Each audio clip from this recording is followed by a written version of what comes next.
Okay. Hi, Cara, how are you? I'm good, thanks. How are you, honey? Good, thank you.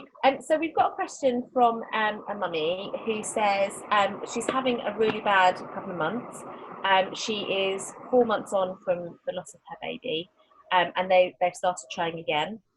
She's really disappointed and upset because her period's come, and she's just concerned that it's affecting her, and she just wanted to know if it's to be expected, that she's feeling the way she's feeling, very kind of disappointed, angry, upset. So what were your thoughts on that? Yeah, absolutely. I mean, 4 months on is very soon after the loss of their initial baby too. So I think what's probably likely to be happening is not only is there disappointment for this time not working out, but also it's probably bringing up another loss and grief. It's bringing up the kind of earlier loss and grief of their first loss, and I think that can happen quite a lot in the kind of trying for a rainbow process, where each month where it doesn't happen, it feels like, oh, it hasn't happened, if only it would have worked out the first time, and I can't believe I lost my baby before. And I think it brings all that grief back up, and it's a really, really difficult time. I mean, trying for a baby is tricky anyway, even without having had a loss beforehand. But yeah, it's completely normal to feel disappointed and to feel angry and to feel like, why didn't it just work? Why isn't my baby just here alive as they should be? So I don't think that's unusual at all. I think it is part of the process, and hopefully it won't take them long to be able to be successful in getting their rainbow. But in the meantime, I think it is about kind of talking it through with people who they kind of feel able to discuss it with, and just being accepting and compassionate to themselves, really, that actually this is a really tough thing to go through. Not only just not only the initial loss, but having to try again, and it not being successful, and just being kind of kind to yourself that it will happen, I'm sure. But yeah, it is normal to feel disappointed. I must say, when I read this message initially, my heart went out to her, because my instant feeling for her was disappointment. So I can see that would be a very normal, natural feeling. And I guess what this question doesn't tell us is what happened before, but also what happened before they fell pregnant the first time and lost their baby. Some people could be trying for months and months and months, years and years and years. My heart just really went out to her. But thank you, that's really helpful. Thank you, Cara. I think you're right, Gemma, that actually you don't know what the journey was like before, and it could be that it's even more devastating because they've spent a long time falling pregnant before the loss, or it could be that before it's been very easy and they just expected this time to be easy, and then suddenly it's not, and then that brings up lots of questions. I think both are difficult in their own way, but I think you're right, there's a context there, and we don't know the full context for this person, but it is absolutely disappointing whenever you see that empty box where you're kind of hoping for a line, when you truly just want another baby. It's always disappointing. And Not only managing your own expectations as a mum, you're managing or trying to manage your partner's expectations, and there's that additional pressure of family and friends that know you're trying again, that so desperately want you to have a baby in your arms. All that grief, like you said, about the grieving that may be starting or may not have started yet for their first child. So yeah, lots going on here. And I think also the lack of control. I think it's one of those things, if you want a new pair of shoes, you can go online, you can buy it. If you want a baby, you don't have control over when that happens or how that happens, or it's in someone else's control. And I think sometimes in those days where all you want is the baby that you've lost to be in your arms, you then think, okay, well, maybe we'll try again, not as a replacement, but just because we do really want a baby. And then you don't even have control over that, as and when that happens. So yeah, I think be kind to yourself. It is normal to feel like that. And yeah, hopefully. And really hear what you say there, where you say not wanting to get pregnant for a replacement for your baby, because 95% easily if not 100% of our families, really, really reiterate that and try and say, you know, I may be trying again, I may be currently pregnant, and I'm just as anxious and worried as I was the first time, if not more. And I'm pregnant because I want to extend my family. I'm not pregnant because I want to replace the baby that I've lost. I'm pregnant because I want to become a parent. And it's also trying to articulate that to people in a way, because people try to be kind. They don't generally try to be unkind with their words, and they may say the wrong thing. You know, well, at least you're pregnant again, or you know, this baby, you know, will make everything better. Well, actually, it doesn't always.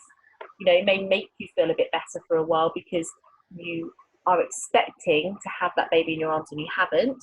And so managing other people's feelings, words, language, expectations can also be really hard and put a huge pressure on someone. So if they're desperately trying to conceive again and it's not happening for whatever reason, that can be an added pressure, can't it, if you're managing all of that as well?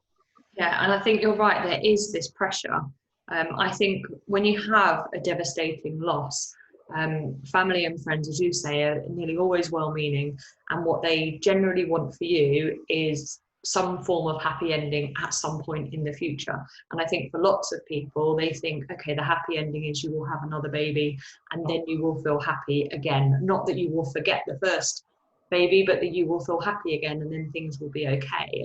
And of course, you know, the rainbow journey, it you know, if you're successful in having a rainbow baby at the end, it brings lots of love and joy and hope to your life, but it doesn't replace it. But I think sometimes when you're trying for another baby, there is, as you say, that pressure from family of, well, if you have another baby, then maybe it will feel okay. Or, you know, I know people who've had another baby and they seem to be coping better with their grief, as if, you know, people are trying to rush you forward to that point where things feel okay again, when actually there is a process that you have to go through yourself before you kind of feel more okay in your grief. There is some kind of form of acceptance in it, and that isn't just going to naturally happen because you have another baby. And I think if there is too much pressure from yourself or from other people to fast forward to that happy ending when it's not quite the right time yet, I think sometimes that can even affect the fertility journey. You know, we know the more stressed we are, the more, you know, our stress hormones are held near our uterus. So if we are getting particularly stressed about trying to conceive, then it's less likely to happen. So I think it's, as hard as it is, trying to, you know, do things that make you feel calm or relaxed, or and trying to lessen that pressure a bit from you or from other people, because actually that can help the process itself. Yeah, definitely. And I'm just thinking, as you were talking then, I was just thinking how it was when we fell pregnant with our rainbow, and that it was quite some time after, because that was what was right for us. You know, it's not right for everyone. Lots of people feel it's right to try straight afterwards, and that can be for all kinds of reasons. And I know I've heard a lot of mums say, fairly recently actually, that because their pregnancy hormones are already kind of geared up and engaged, that often falling pregnant can seem easier for some people. And I do remember actually the midwife saying to me shortly after I lost Oscar, we were talking about sex and contraception, and I remember her saying, "Now we don't want to see you back here too soon, do we? Because you need to let your body rest." And I thought, firstly, that's my choice and my decision, and secondly, right now I just want to be pregnant.